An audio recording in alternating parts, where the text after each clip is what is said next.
Imagine moving to a new state and getting your butt beat every day, but still pushing through to reach your goal of being the greatest mixed martial artist to ever walk the face of the earth. I have been a huge fan of my topic for about 3 years and have been watching him and watching all of his fights these past 3 years. And today I'll be discussing Sean O'Malley and his up and down MMA career. Sean O'Malley began training kickboxing in his own words to get girls. He began when he was 16 in Helena, Montana, where he also grew up.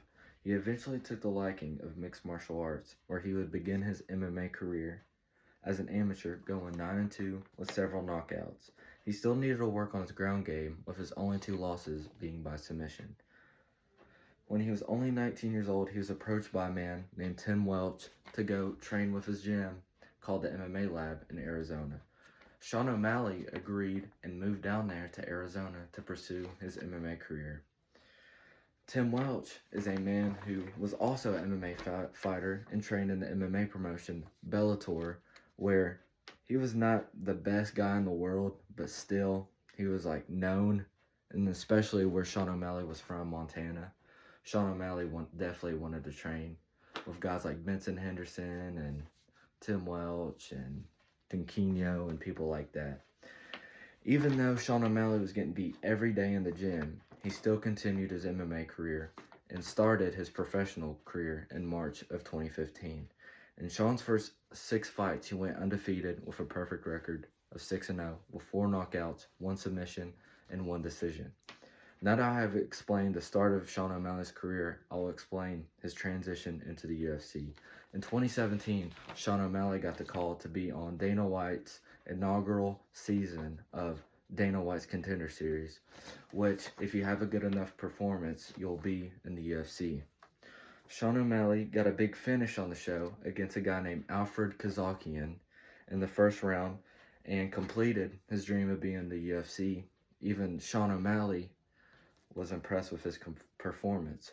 Sean's UFC debut went well with a 3-round decision, and after that he got another 3-round decision to make him 2-0 in the UFC. Sadly, his UFC career would come to a halt with Sean O'Malley getting hit with a 6-month suspension, testing positive for the banned substance called Ostarine, which is a performance enhancer, which is illegal in the UFC. Sean told multiple reporters that he didn't mean to take anything bad, and it was such low amounts of Ostarine that it wouldn't have benefited him in any way.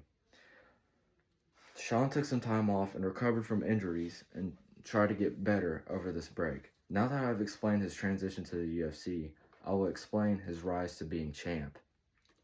I will now explain his rise to being the undisputed champion of the world. He eventually came back on March 7th, 2020 and got the knockout over the veteran Jose Quinones. Very emotional in his post-fight interview, he admitted he missed MMA and competing in the octagon.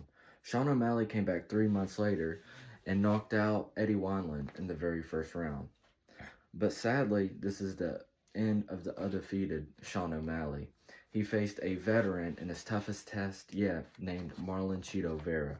Marlon Chito Vera knocked him out in the first round due to Sean O'Malley getting leg kicks and eventually getting drop foot, which means your perennial nerve goes out and you can't really fight anymore. You're too injured to fight. So Sean O'Malley came back on multiple interviews saying that he was still mentally undefeated and came back in March of 2021 and fought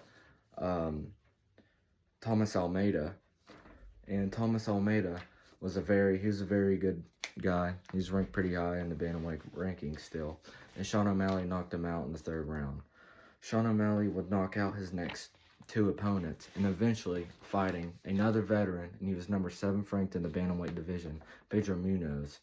And sadly, that fight ended in a controversial decision, with it being a no contest, which means a no decision, due to Sean O'Malley poking Pedro in the eye.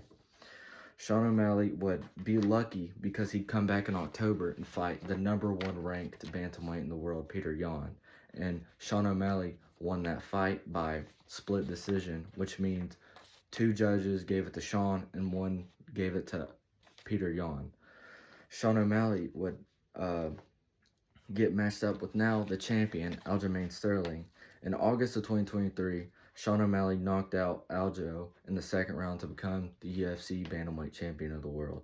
Sean, newly champ, wanted to avenge his loss, Marlon Chito Vera, and got that, and were matched up in March of 2024 with Sean O'Malley putting on an absolute masterclass and defeating Marlon Chito Vera by decision. Sean O'Malley would eventually lose his belt this past September to Merab Dvalishvili in 5 rounds in decision. In conclusion, Sean is known to bounce back from every loss he's taken. Lost to Cheeto, lost to USADA, and now to Merab, which he's trying to come back and gain his championship again. Even though his recent loss to Merab, he still vows to come back and prove his haters wrong once again and get that loss back.